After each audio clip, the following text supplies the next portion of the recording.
بسم اللہ الرحمن الرحیم۔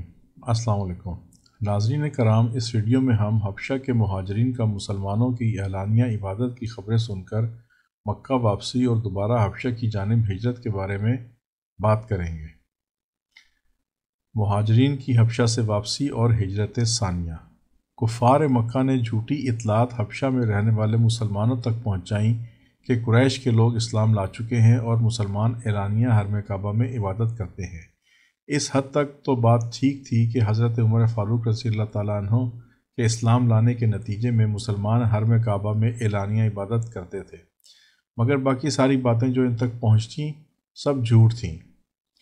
لہٰذا مسلمانوں میں سے بہت سے مہاجرین یہ سوچ کر کہ اب شب ظلمت تمام ہو گئی ہوگی وہاں سے واپس چلے آئے، مگر یہاں آ کر پتہ چلا مسلمان اجتماعی طور پر تو اعلانیہ عبادت کر لیتے ہیں، تاہم اپنے قبیلے اور خاندانوں میں ان کے ساتھ اب بھی وہی سلوک ہو رہا ہے، وہی مار پیٹ اور ظلم و ستم۔ اب حبشہ سے واپس آنے والے تو خصوصی طور پر ایذا رسانیوں کا ہدف بننے لگے، کیونکہ پہلے یہ لوگ مشرکین کے ہاتھوں سے بچ نکلے تھے، چنانچہ اب ساری کسریں نکالی جانے لگی۔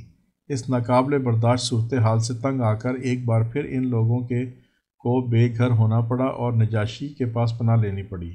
اس دفعہ چند مزید کشتگان ستم بھی ساتھ ہو گئے اور مجموعی طور پر ہجرت کرنے والوں کی تعداد تقریباً 100 افراد کے لگ بھگ تھی، اور اس قافلے میں قریش کے تقریباً ہر گھر کا کوئی نہ کوئی فرد شامل تھا۔ اگرچہ ان کو روکنے کے لیے کفار نے بہترین جتن کیے، مگر یہ لوگ کسی نہ کسی طرح چھپ چھپا کر نکل ہی گئے اور حبشہ جا کر آباد ہو گئے۔ اپنے وطن واپس جانے کی خواہش دل میں لیے اچھے وقت کا انتظار کرنے لگے تاکہ اپنے وطن میں سکھ اور چین کے ساتھ باقی زندگی اللہ اور اس کے رسول کے بتائے ہوئے احکامات کے تحت گزار سکیں۔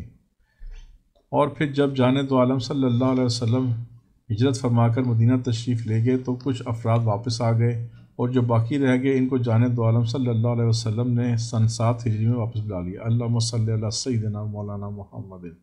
ناظرین کرام، اگر ویڈیو پسند آئی ہو تو لائک کریں، سبسکرائب کریں، بیل آئیکن پر کلک کریں تاکہ ہم سب سرکار دو عالم صلی اللہ علیہ وسلم کی ذاتی درس کے بارے میں زیادہ سے زیادہ جان سکیں۔ شکریہ۔ اللہ حافظ۔